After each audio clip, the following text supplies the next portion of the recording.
Got it. Got it. Got it. All right. Let's learn about Ubisoft. All right. Ubisoft fans aren't happy. The French gaming giant has stumbled from one disappointment to the next. Skull and Bones flopped. Star Wars Outlaws failed to become the hit Ubisoft desperately needed. Even Assassin's Creed isn't the untouchable powerhouse it once seemed.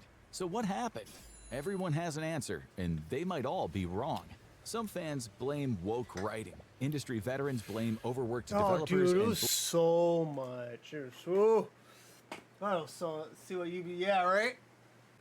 Bloated management. But those explanations don't fully explain what's happening, because the reality may be much darker. Is Ubisoft trying to make great games, or has it become something else entirely, shaped by outside interests, data harvesting, and forces most players never see? The answer could reveal a future where gaming faces its own Lehman Brothers moment, and where players stop being customers and become the product instead. For those holding Ubisoft stock in 2018, things were looking good. The French video game company had a huge stable of hit franchises including Far Cry, Prince of Persia, and of course Prince the of Assassin's Persia! Creed series. With over 20 installments released and multiple spin-offs in TV and movies, it was one of the most well-known brands in video games. It was also one of the biggest factors that sent Ubisoft stock rising to a record high of over 102 euros a share. Wow. Like any roller coaster, there's a climb, and then a meteoric fall. By 2024, Ubisoft stock had cratered to around 13 euros, wiping out 87% of shareholder value on a stock that many saw as more a safe than bet. half. This is the equivalent of having a $100 bill in your pocket, and then when you pull it out, it's transformed into a single movie ticket. It would be easy to assume this is a general collapse of the tech industry. It's not. While Ubisoft was crashing, almost everyone else was surging. Nintendo had been consistently climbing since 2018, and acclaimed game publisher Konami, seen as a rival to Ubisoft, saw its stock roar from 2023 onward. So it's not the industry, it's not the games. It's what's going on behind the scenes. Ubisoft is a giant in the video game world. Alongside original titles, they rely heavily on existing intellectual property like Star Wars and Avatar, with games involving a high level of action. The company, led by Chairman and CEO Yves Guillemot, is also independent and can cut its own deals with the console companies. But that independence hasn't been easy to maintain. The company consistently expanded and had resisted pressure to sell until 2015. Probably even less than a movie ticket. That's when a company tried to take that choice away from it. Vivendi, a powerful French mass media corporation, set its sights on the gaming company as part of an expansion push. It had acquired a 10.4% share in the company, and Guillemot feared that it was all part of a hostile takeover plan. As Vivendi continued to acquire shares through other companies, Guillemot successfully rallied board members to freeze out Vivendi's representatives. In 2018, the two struck a deal that ended any risk of a hostile takeover that might have sown the seeds of its own destruction. Vivendi was the pressing threat, but the cure might have been worse than the disease. Battered by scandals, disappointing games, and a costly fight for survival, Ubisoft turned to Chinese tech giant Tencent for billions in investment. Over the last few years, that has made Tencent the second largest shareholder in Ubisoft. Some would say it's the power behind the scenes. Now Ubisoft could find itself in a hostage situation. But why? Aren't they behind GTA 6 also? Because Tencent and Rockstar, that sounds familiar. Would the founders hand over the keys to the castle? The war with Vivendi was over, but Ubisoft couldn't stand alone. Its largest shareholder was Guillemot Brothers Limited, a company controlled by the family that founded Ubisoft. This is mostly done for tax purposes, and it gives the founders more flexibility when it comes to leveraging wealth, assets, and debt. Tencent, which has been heavily investing in video game assets for years, is the world's largest video game company based on revenue, and it had its sights set on Ubisoft. In 2022, Tencent invested 300 million euros into Guillemot Brothers Limited, which gave the company just under half of the investing power, 49.9%. Ubisoft has always guarded its creative independence, but this deal instantly made Tencent one of the most influential players in the company's future. Meanwhile, Ubisoft gained a powerful financial backer, like practically while Tencent borrowing expanded money? its reach into one of gaming's biggest publishers. It seemed like a win-win. It also might have signed Ubisoft's death warrant. Wait, Tencent.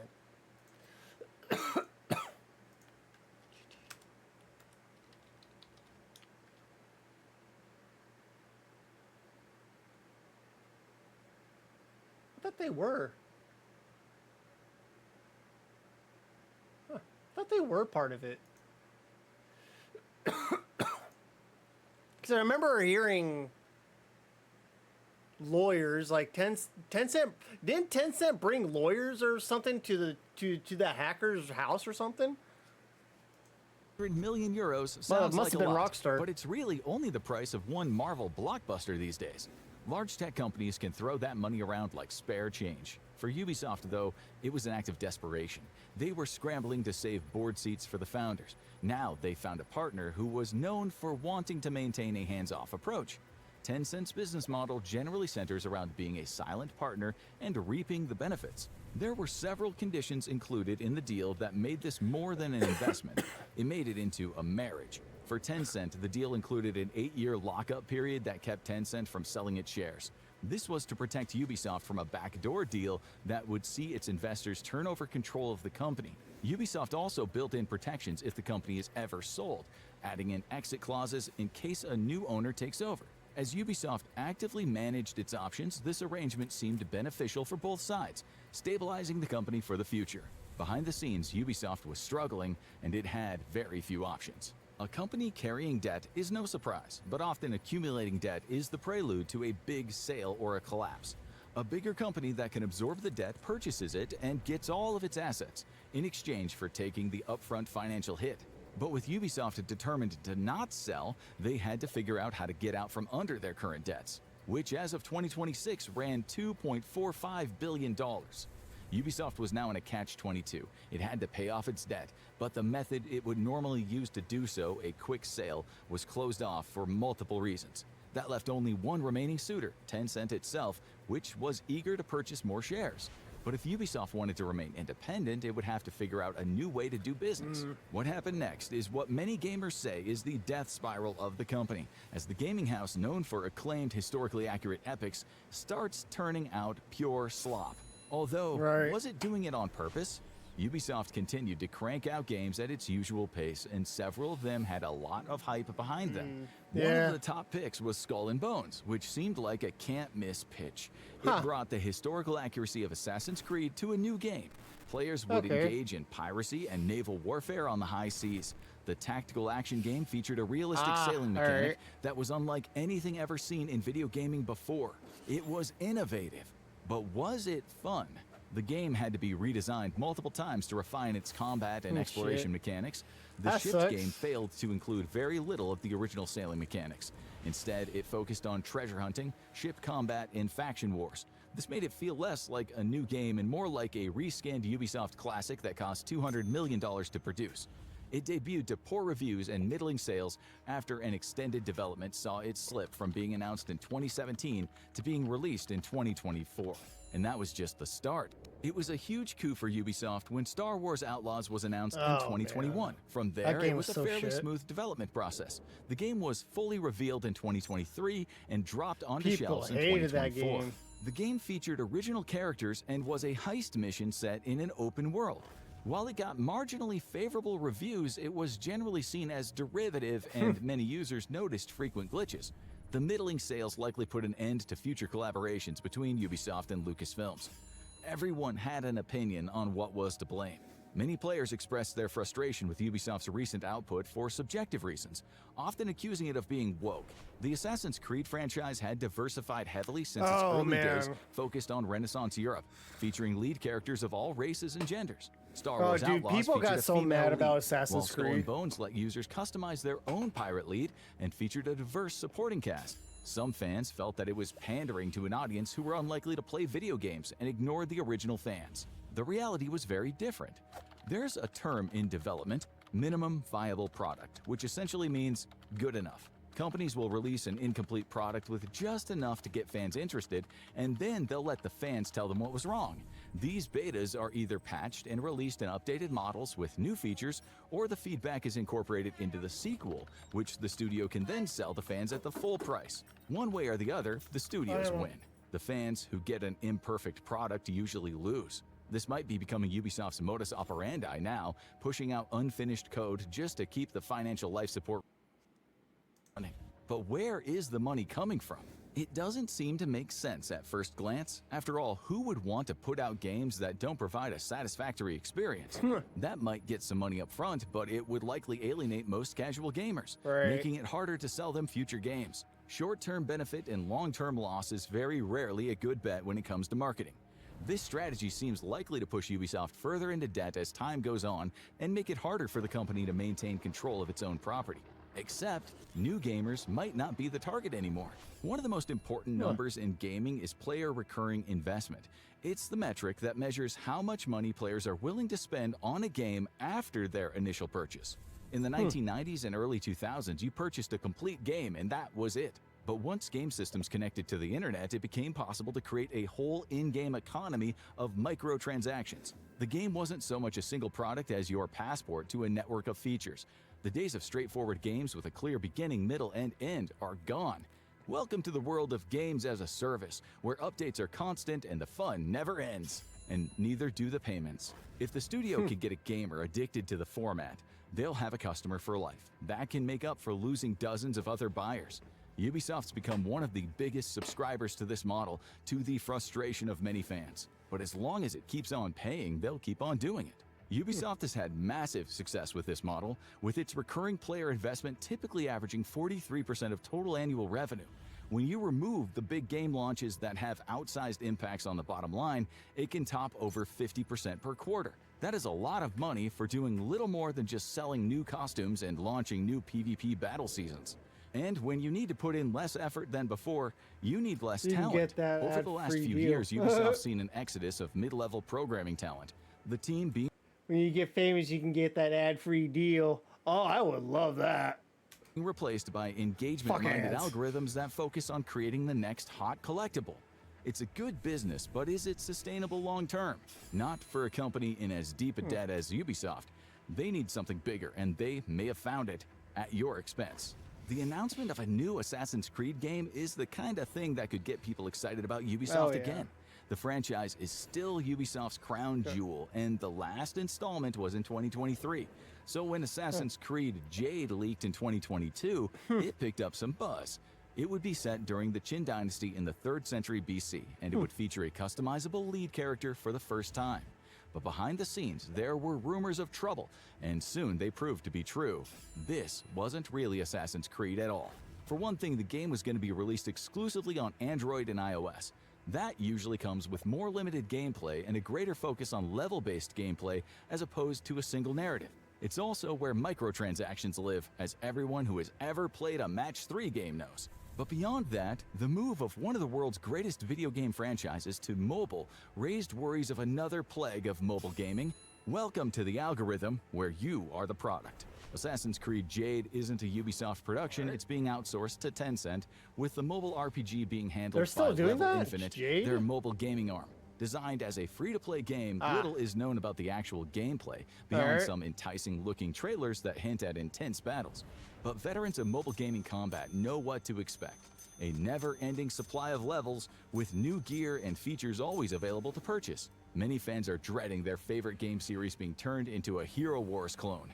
If it ever comes out, that is. While the game hasn't been officially canceled, it has been hit with massive delays since 2022, and word of its development has slowed to a crawl. It's possible that Ubisoft's budget crunch led to it being canceled. It's also possible Tencent is helping fine-tune the formula using its expertise in player behavior and engagement to make it harder to put down. And if it works, this may be what Assassin's Creed looks like going forward. And maybe all of video gaming.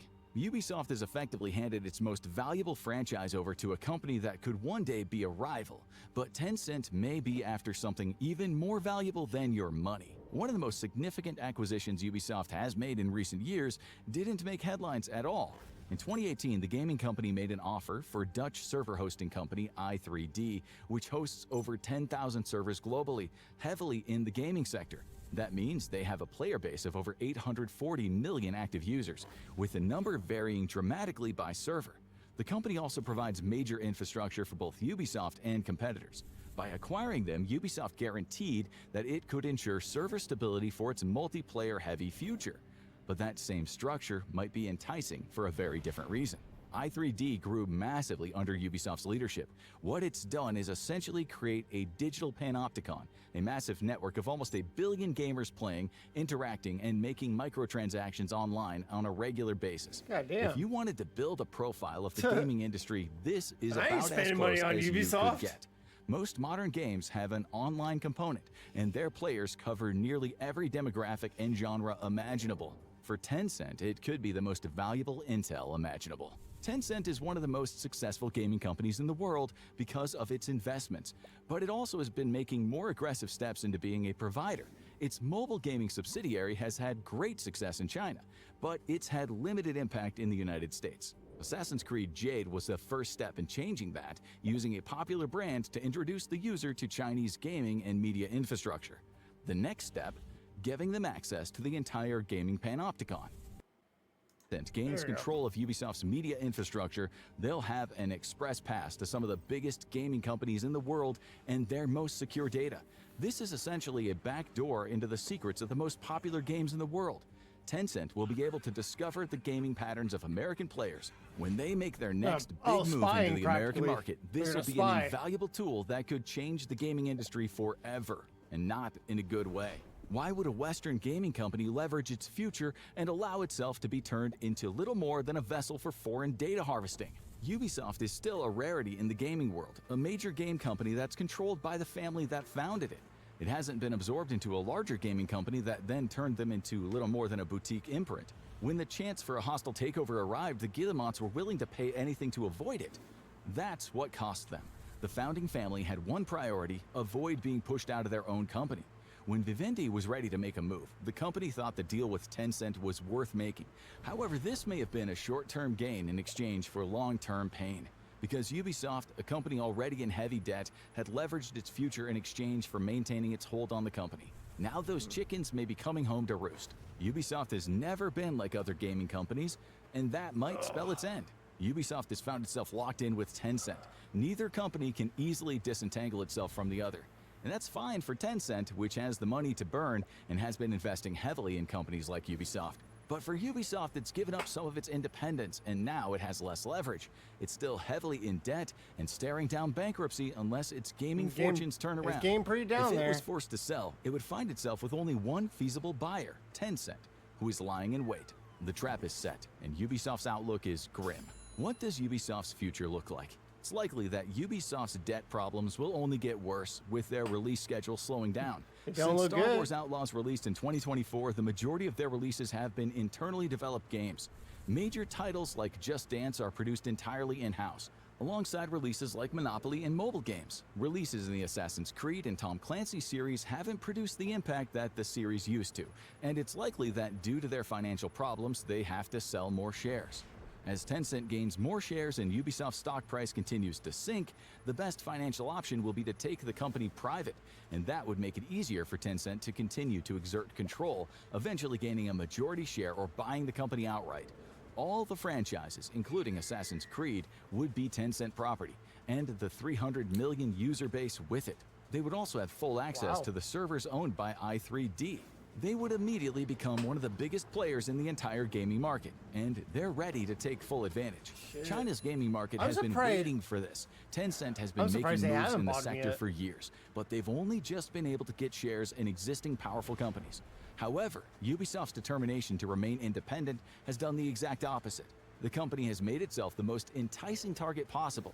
Tencent is likely to take control, transform it from a console gaming powerhouse into a mobile-only label, and complete the dramatic shift of gaming power from east to west. And if it works, they're likely to be looking ahead to see who's next. Ubisoft isn't the only gaming company in deep trouble. One of the biggest names in the sector is facing its own problems. Check out the $50 million employee, why Electronic Arts is dead, or watch this video instead.